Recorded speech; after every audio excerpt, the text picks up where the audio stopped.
Siang Bapak Ibu, saudara-saudara kekasih dalam Tuhan. Salam sejahtera buat semua dan salam sehat. Puji syukur kepada Tuhan pada kesempatan siang berbahagia ini.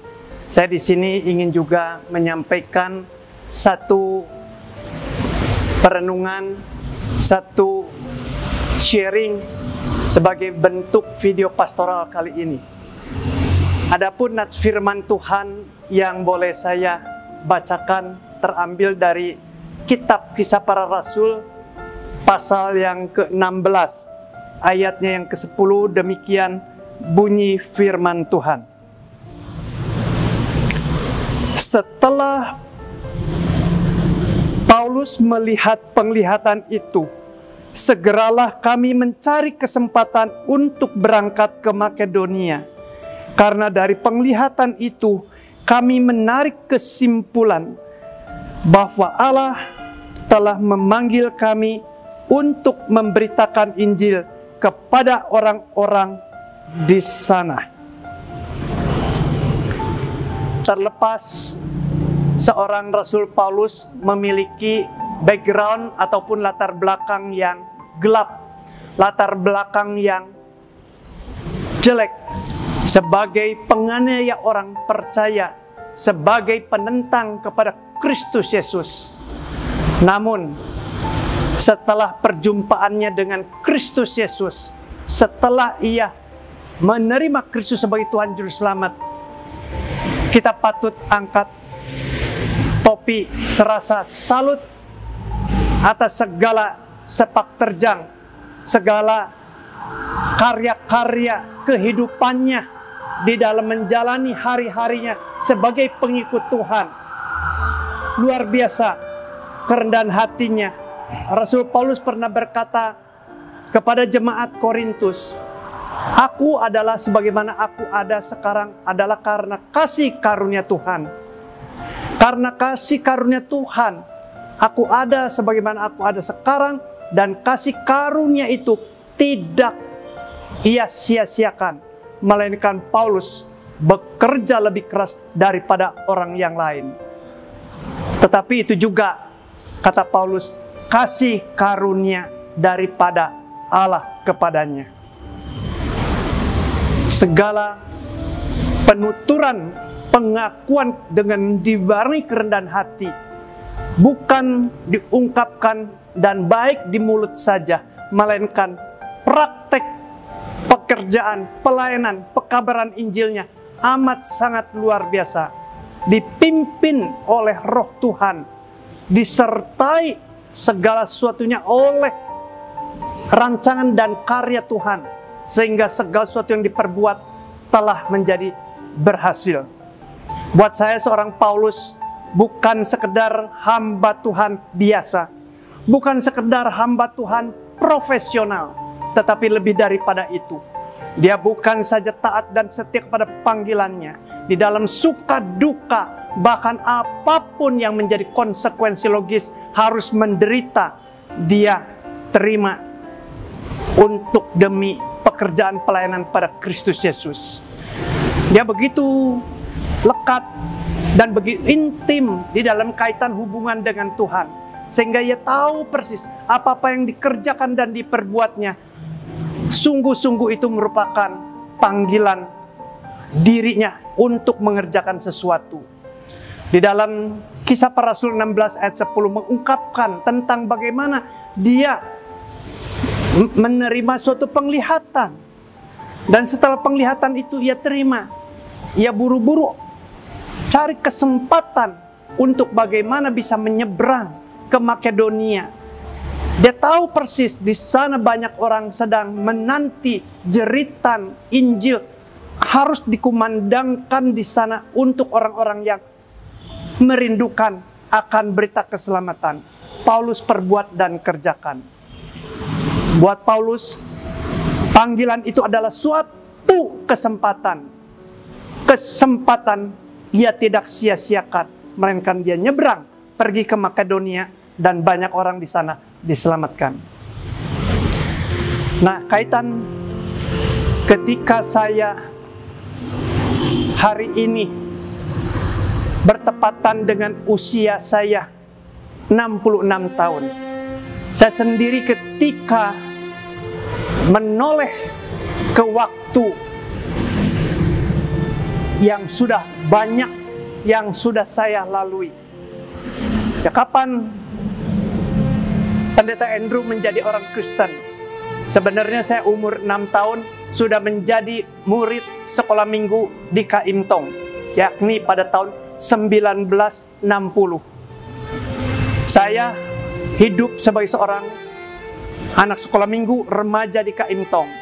Pada waktu umur 20, yakni tahun 1974, saya menerima sakramen baptisan kudus.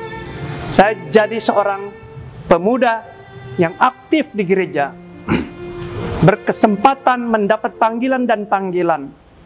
Tetapi waktu itu, saya dengan segala kekerasan hati menolak dan menolak. Tetapi satu momentum, satu kesempatan yang saya terima, yakni tahun 1982. Waktu itu konteks Natal dalam kaitan adanya KKR Pendeta Dr. Stephen Tong. Desember 1982, saya mendapat satu panggilan yang amat sangat jelas. Amat sangat jelas. Pada waktu itu saya ditantang untuk mau terima panggilan kali ini atau tidak. Ini suatu kesempatan, mau ambil atau tidak. Nah, pada waktu itu saya sungguh-sungguh melihat panggilan Tuhan amat sangat jelas pada diri saya. Saya dengan segala konsekuensi logis tinggalkan pekerjaan saya dan saya mencari kesempatan untuk mengajukan pendaftaran ke sekolah teologi. Tahun 1983 awal, saya mencari tahu, saya mendaftar, dan saya akhirnya kasih karunia Tuhan memberikan kesempatan untuk saya terima sebagai siswa teologi di tahun 1983. Tepatnya 13 Agustus, saya menginjakkan kaki pertama kali ke Seminari Alkitab Asia Tenggara. Di sana saya menerima babak baru, kehidupan yang amat sangat drastis berubah untuk saya. Saya ditempa, diatur waktu, diatur kedisiplinan, ditempa secara mental, secara fisik, secara pemikiran-pemikiran, ditempa di sana. Saya mengalami suka duka. Selagi minggu pertama, nyaris saya angkat koper untuk kembali, tidak bisa meneruskan pendidikan karena amat sangat terlalu berat buat saya. Tetapi kembali kasih karunia Tuhan yang menuntun memimpin sehingga urung saya angkat koper dan saya melanjutkan segala pergumulan suka duka dengan sesama rekan-rekan mahasiswa-mahasiswi di sana. Itu telah mendatangkan suatu input yang luar biasa. Segala suka duka melihat kehidupan, pola kehidupan di sana yang dibarengi dengan tertib dan penuh kesederhanaan, telah mendatangkan sesuatu yang menyiapkan saya. Bahkan segala suri teladan, dedikasi daripada para dosen yang buat saya sangat super, sangat luar biasa, telah masuk ke hati sanubari menjadi contoh yang hidup buat kehidupan di dalam pelayanan saya. Sungguh waktu berjalan begitu cepat. Kesempatan yang Tuhan anugerahkan pada saya tidak hambur-hamburkan percuma. Pendidikan selesai kurang lebih 4 tahunan. Dan pada tahun 1987, saya beralih dari pendidikan di kampus menjadi seorang siswa praktek 1 tahun di sebuah gereja di Sidoarjo. Saya sebatang kara, saya seorang diri menjadi pelayan Tuhan di sebuah gereja. Saya di sana dilatih untuk mandiri, dilatih untuk bersandar kepada Tuhan, dilatih untuk menjadi seorang yang dianggap serba bisa, mengurusi dari anak sekolah minggu, para remaja, pemuda, sampai kakek nenek. Saya harus nangani karena gereja itu tidak ada hamba Tuhannya. Selama 1 tahun, saya hanya mendekat, semakin mendekat dengan Tuhan. Tiap pagi ada doa pagi pula. Siapa yang buka pintu? Gereja, saya. Siapa yang buka nyalakan lampu? Saya. Semua waktu itu saya dilatih begitu berat untuk menjadi seorang yang mandiri. Tahun 1988 Februari, saya masuk ke gereja asal saya, Kaimtong di sini. Waktu itu saya kedapatan begitu banyak rekan-rekan yang ada di sini. Rekan-rekan yang sangat-sangat